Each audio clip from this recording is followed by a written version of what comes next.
જય સ્વામિનારાયણ મિત્રો, સ્વાગત છે તમારું મારી યુટ્યુબ ચેનલ સ્વામિનારાયણ સ્પેશિયલમાં। આજે હું તમારી સાથે લઈને આવી રહી છું ગઢડા પ્રથમ પ્રકરણનું 10મું વચનામૃત કૃતજ્ઞ સેવક રામનું। તે પહેલાં જો તમે મારી ચેનલમાં નવા હોય તો મારી ચેનલને લાઇક અને સબસ્ક્રાઈબ જરૂરથી કરજો અને સ્વામિનારાયણ લખવાનું ભૂલશો નહીં।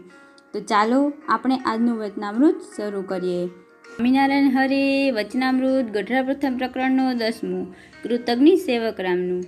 સ્વામિનારાયણ હરે સંવત 1876ના માગસર સુધી 13ને દિવસે શ્રીજી મહારાજ શ્રી ગઢડા મધ્ય દાદા ખાચરના દરબારમાં બિરાજમાન હતા ને સર્વ શ્વેત વસ્ત્ર ધારણ કર્યા હતા ને પોતાના મુખારવિંદની આગળ પરમહંસ તથા દેશ દેશના હરિભક્તની સભા ભરાઈને બેઠી હતી। પછી શ્રીજી મહારાજ બોલ્યા છે, અમે વૈકંઠાદ્રિકથી સેતુબંધ રામેશ્વર જતા હતા। ત્યાં એક સેવક રામ નામે સાધુ હતો। તે શ્રીમદ ભાગવદ્ ગીતા પુરાણને ભણ્યો હતો। તે માર્ગમાં ચાલતા માંદો પડ્યો।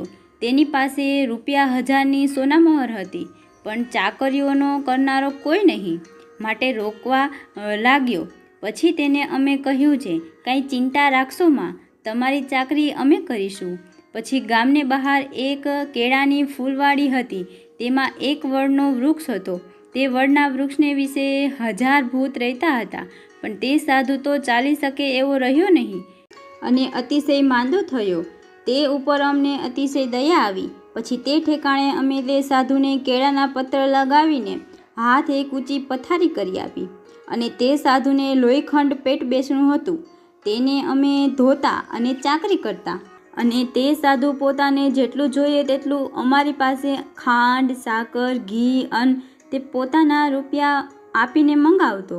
તે અમો લાવીને રાંધી રાખવતા અને અમો વસ્તીમાં જઈને જમી આવતા અને કોઈક દિવસ તો અમને વસ્તીમાં અન્ન મળતું નહીં, ત્યારે અમારે ઉપવાસ થતો। તો પણ કોઈ દિવસ તે સાધુએ અમને એમ કહ્યું નથી જે અમ પાસે દ્રવ્ય છે તે આપણે 2 કાજે રસોઈ કરો અને અમે પણ અમ ભેળા જમો। પછી એમ સેવા કરતે થકે તે સાધુ 2 માસે કંઈક સાજો થયો। પછી સેતુબંધ રામેશ્વરને માર્ગે ચાલ્યા, ત્યારે તેનો ભાર મણ 1 હતો। તે અમારી પાસે ઉપડાવતો અને પોતે તો એક માળા લઈને ચાલતો અને દેહે પણ સાજો અને 1 શેર ઘી જમી પચાવે એવો સમર્થ થયો। તો પણ ભાર અમારી પાસે ઉપડાવે અને પોતે અમથો ચાલે। અને અમારી તો પ્રકૃતિ એવી જ હતી જે ભાર નામે તો એક રૂમાલ પણ અમે રાખતા નહીં, માટે તે સાધુને જાણીને અમે તેનો મણ 1નો ભાર ઉપાડ્યો। એવી રીતે તે સાધુની અમે ચાકરી કરી અને સાજો કર્યો, પણ તે સાધુને અમને 1 પૈસા અન્ન આપ્યું નહીં। પછી અમે તેને કૃતજ્ઞ જાણીને તેના સંગનો ત્યાગ કર્યો।